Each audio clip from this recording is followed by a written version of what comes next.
श्री असदुद्दीन ओवैसी जी। मोहतरम चेयरमैन साहब, आपका बेहद शुक्रिया। मैं इस मोशन की मुखालिफत में खड़ा हुआ हूँ। सर, मैं शुरुआत में हबीब जलीब का एक शेर पढ़ना चाहता हूँ। आप उर्दू जानते हैं और लॉ मिनिस्टर भी उर्दू जानते हैं।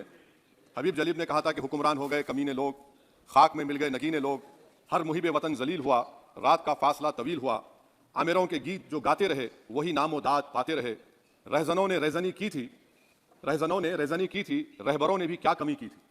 सर, मैं अभी सुन रहा था हमारे शिंदे ग्रुप के शिवसेना के पार्टी लीडर अपनी तकरीर कह रहे थे। कहा कि 6 दिसंबर में जब बाबरी मस्जिद को शहीद किया जा रहा था तो उस वक्त के वजीर आजम नरसिम्हा राव पूजा कर रहे थे, आप ही ने कहा, और कहा कि मैं डिस्टर्ब नहीं करना। तो ये बड़ा अजीब मौका है कि बीजेपी की ताईदी पार्टी कह रही है कि नरसिम्हा राव ने कहा कि मुझे डिस्टर्ब मत करो, मैं पूजा कर रहा हूं, और जिसने रथ यात्रा निकाला, इन दोनों को मोदी सरकार ने इस मुल्क का सबसे बड़ा सिविलियन अवार्ड दे दिया, सबसे बड़ा सिविलियन अवार्ड दे दिया। तो ये बताता है कि इंसाफ जिंदा है या जुल्म को बरकरार रखा जा रहा है। तीसरी बात यह कि सर, इस ऐवान में सियासी पार्टियां आएंगी चले जाएंगी, आप आए मैं आया हम भी चले जाएंगे, मैं जमीन की ग़िज़ा बन जाऊंगा, ये ऐवान तो बाकी रहेगा। मगर सर, मैं ताजुब कर रहा हूं कि लोकसभा मुख्तलिफ आवाजों में कैसे बोल सकता है।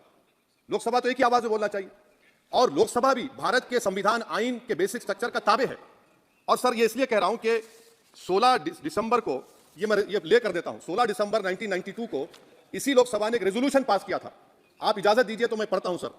दिस हाउस, अच्छा ये गुलाम नबी उस वक्त के मिनिस्टर थे, आज नहीं है, उनका नाम नहीं लेना चाह रहा था। This house strongly and unequivocally condemns the desecration and demolition of the Babri Masjid at Ayodhya by and at the instigation of forces represented among others by VHP, RSS and the Bajrang Dal, which has caused communal violence in the country. Such act of vandalism was carried out not only in violation of order of the Supreme Court, but amounted to an attack on the secular foundations of our country. This House expresses anguish at the happenings and wishes to reiterate its resolve that it will ceaselessly endeavor to uphold the secular and democratic tradition of our country and for the maintenance of rule of law. और ये paragraph मैं नहीं पढ़ूंगा। मैं ताजुब कर रहा हूं कि जब इस ऐवान ने एक रेजोल्यूशन पास किया तो हुकूमत आएगी जाएगी, और हुकूमत ये मोदी हुकूमत जश्न मना रही है जो 6 दिसंबर को हुआ। तो ये एक बात है सर। चौथी बात यह है कि सर, नहीं, 6 दिसंबर के ऊपर कोई जश्न नहीं है। राम मंदिर के निर्माण की जो प्रतिष्ठा हुई है उसको संबोधन कर, और वो सर्वोच्च न्यायालय के द्वारा तथ्यों के आधार पर दिए गए निर्णय के कारण से हुआ है। सर्वोच्च न्यायालय का निर्णय है, तो तथ्यों के आधार पर निर्णय है। वो विषय आपने बोल दिया, ठीक है, ओके। परंतु जो मंदिर का निर्माण है वो नियमानुसार सर्वोच्च न्यायालय के निर्णय से तथ्यों को देख करके। एक सेकंड, आप इस्लाम के बहुत जानकार हैं, विद्वान हैं वैसे भी आप कानून के। यदि किसी अन्य धर्म के स्थान पर मस्जिद बनाई जाए तो शायद उसको मान्य नहीं किया जाता। अभी एएसआई ने, सुप्रीम कोर्ट ने स्वीकार किया है कि वहां पर राम मंदिर था, तो इस विषय केवल यह है कि वहां पर राम मंदिर ठीक बना कि नहीं बना, वो विषय हो गया। तो कृपया इस पर यदि आप कुछ बोले तो बोले प्लीज। सर, मैं आपको गलत साबित कर दूंगा सर। और मैंने रुक तो जाइए बड़ी इज्जत के साथ सर, मैं आपकी बड़ी इज्जत करता हूं सर। आपको मैं कोट कर रहा हूं सुप्रीम कोर्ट का जजमेंट, पैराग्राफ 1222 रोमन 17, उसमें लिखा गया है, the destruction of the mosque took place in breach of the order status quo and the assurance given to this court the destruction of the mosque and obliteration of Islamic structure was an egregious violation of the rule of law. Egregious का मतलब जो छोटी मोटी अंग्रेजी में आती है वो क्रिमिनल एक्ट कहा। और सर, आपने कहा था कि वहां पर मंदिर को तोड़कर बनाया गया। सर, मैं आपके सामने ये तमाम चीजें लेकर दूंगा, सुप्रीम कोर्ट के जजमेंट के पैराग्राफ्स हैं जिसमें सुप्रीम कोर्ट ने एएसआई की रिपोर्ट को नकारा। उन्होंने कहा कि मंदिर को तोड़कर मस्जिद नहीं बनाई गई थी। सुप्रीम कोर्ट ने कहा। अब और मैं रख दूंगा, आप पढ़ लीजिए। अच्छा सर, मैं अपनी तकरीर पर आ जाता हूं सर। तो मैं अपनी बात कर देता हूं सर। तो मैं ये पूछना चाह रहा हूं कि क्या मोदी सरकार एक समुदाय, एक मजहब की सरकार है या पूरे देश के मजाहिब को मानने वालों की सरकार है? जिसको नहीं मानते उनकी सरकार है? हमको बता दीजिए, क्या मोदी सरकार सिर्फ एक फिक्र और नजरिया हिंदुत्व की सरकार है? क्या इस देश का, इस गवर्नमेंट ऑफ इंडिया का कोई मजहब है? इस वतन अजीज सबके मजहब को मानता है। सर, मेरा मानना है कि इस देश का कोई मजहब नहीं है। क्या यह सरकार 22 जनवरी का पैगाम देकर यह बताना चाहती है कि एक मजहब को दूसरे मजहब के मानने वालों पर गलबा और कामयाबी मिली? क्या आइन इसकी इजाजत देता है? क्या यह पैगाम आप जब ऐवान से दे रहे हैं तो 17 करोड़ मुसलमानों को आप क्या पैगाम दे रहे हैं? मैं आप पर छोड़ता हूं सर। 49 में धोखा हुआ, 86 में धोखा हुआ, 92 में धोखा हुआ, 2019 और 22 में भी इस ऐवान के जरिए हमको धोखा दिया जा रहा है। और अफसोस के साथ कहना पड़ता है सर कि मुस्लिम अकलियत को हमेशा यह कहा गया कि तुमको भारत के शहरी बरकरार रहने के लिए एक बहुत बड़ी कीमत तुमको चुकानी पड़ेगी, और हम पर इल्जाम लगा दिया गया। सर, क्या मैं बाबर का स्पोक्स पर्सन हूं? क्या मैं जिना का स्पोक्स पर्सन हूं? क्या मैं औरंगजेब का स्पोक्स पर्सन हूं? बताइए सर, आखिर मैं कहां तक आप मुझे लेकर जाएंगे? दूसरी बात यह है सर, दूसरी बात यह है कि फिर 6 दिसंबर के बाद देश में फसाद हुआ, नौजवानों को टाड़ा में डाला गया, जो बूढ़े होकर निकले। यकीनन आपकी सरकार नहीं थी, आपकी सरकार नहीं थी। अच्छा, बल्कि मैं तो मर्यादा पुरुषोत्तम राम की इज्जत करता हूं, मगर मैं नाथूराम गोडसे से नफरत करता हूं। मेरी नस्लें नफरत करती रहेंगी, क्योंकि नाथूराम गोडसे ने उस शख्स को गोली मारी जिसके जबान से आखिरी लफ्ज निकले हे राम।